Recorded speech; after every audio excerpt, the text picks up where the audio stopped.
I want to separate the Marxist mistakes from all those other things. I mean, there's a certain unfairness in Marx was dead in 1883. There was no Soviet Union, and to hold him accountable, who died in 1883, for something that happened 34 years later, seems somewhat unreasonable. So I'm not going to go there. Mistakes, all kinds of things. Marx, just give you a few ideas. Marx thought that he owed a great deal to the analysts of capitalism from whom he learned. One of the questions we may have time for that came asked me to talk about some of the other works Marx did. What should you read for your different kinds of interest? Well, one of the works Marx wrote, very poorly known. In fact, I'm not aware of hardly anybody who I always did, but there were a few of us.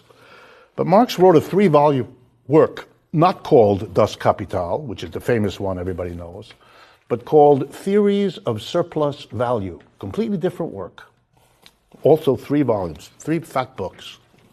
And what they are notebooks kept by Marx, notebooks when he read all the preceding thinkers of economics. You know, he was a refugee, as I told you. He lived in London most of his adult life, and he worked in the British Museum, a very famous structure in the middle of London. And there he read all of the literature of economics that was gathered there. It's very useful for him. By the way, long analysis of Adam Smith, long analysis of David Ricardo, if you know some of the names of major thinkers in the tradition of economics, pro-capitalist economics. And he read them in great detail, and he kept very careful notes, what he liked in what he read from them, what he took from them, what he rejected, and why he rejected it. You will not find, I mean, I'm a professor of economics, done this all my life. There are very few in the history of economics as a discipline, very few thinkers who ever did that kind of preparation for the work they did. In fact, here in the United States, there's really only one who was an immigrant also, I believe from Russia, a man, some of whose the name you may know, Joseph Schumpeter. He was a professor at Harvard. He wrote a book, The History of Economic Thought. It is a book that fat. It is the great book that Americans and many others study to get a sense of the discipline. Marx did as much work as Schumpeter ever did. And you can really see what Marx takes. Well, one of the things he takes from Smith and Ricardo, which may surprise some of you, is the labor theory of value. Many of you have, if you've studied this stuff at all, have been told by a teacher who does not know that this is a Marxian invention. It is not. Smith had a labor theory of value, so did Ricardo.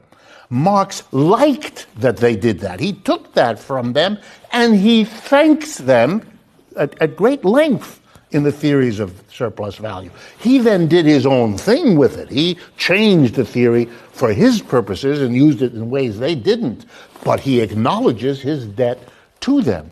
Well, one of the things Marx did was he thought he could explain prices, the prices that occur in the economy, by using the labor theory of value.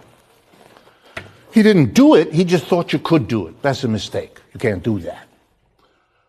The labor theory of value is a theory of value, and value is not the same thing as a price. And you have to, there's a way of going through that in the material. If I had time, I would teach that to you.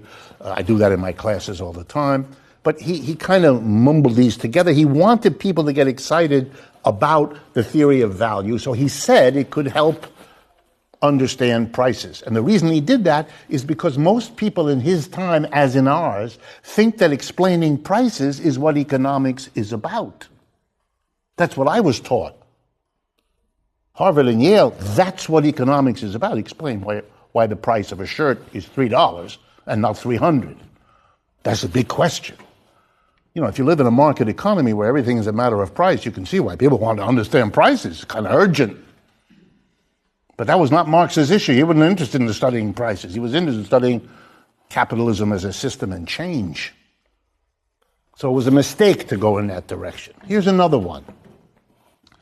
He thought that Europe was the most developed part of the world. He was, what we would nowadays call, somewhat Eurocentric. He was very interested in what had happened in other parts of the world, but he did buy into a good bit of the notion of the advanced and the primitive, and that's a part of his time. He wasn't separate from his time. He was influenced by the things that influenced you. In retrospect, we would say, not so good. He had another mistake. He didn't handle the relationship between the organization he started, which was called the International Working Men's Benevolent Association, an organization he founded in 1864, which was the first international. There were later the Second International, the Third. He organized the first one. And he did that together with a man named Bakunin, an anarchist from Russia, because the anarchists and the Marxists felt very close, but they had a falling out after a few years. They went their separate ways. And the relationship between anarchism and Marxism has been kind of rocky on and off ever since. One of the people who tried to put it back together again was the Russian leader Lenin, who believed that one of the goals of the Russian Revolution was to accomplish what he called the withering away of the state, a remark which every anarchist in the world enjoys deeply. It was an attempt to rebuild an alliance. That's going on in this country too, as anarchism has an attraction, particularly for newly engaged leftists, partly because it's a way to be very leftist without getting close to that Marxism, which is scary. Anarchism hasn't been the focus. It was once in American history. You all know the origin, I assume, of May Day. May Day is the celebration in every country of the earth, except this one, of workers, and of the solidarity of workers, and of the revolutionary spirit. May Day is when, the workers march down the streets of Paris, or Rome, or London, or Moscow, or Beijing. It's the holiday everywhere. In this country, the anti-communism after World War II was so intense that they ended May Day and moved it to Labor Day. So it wouldn't happen at the beginning of the summer, in May, but in September. I mean, this is childish shit. But you live in it. Right? So do I. Well, where did May Day start? It started in Chicago. This is the double irony. The whole world celebrates a holiday for the working class whose origin is American, which is the one place that doesn't celebrate it. Why? Because there was a demonstration in Chicago, a demonstration fighting for the 8-hour day, that the day wouldn't be too long. Workers have always tried to shorten the working day.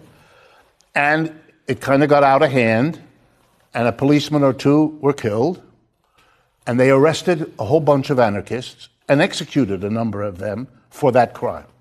And it was felt to be a frame-up, and became a national holiday. So it's an American holiday that the rest of the world celebrates, and America doesn't. And it comes out of the same kind of issue.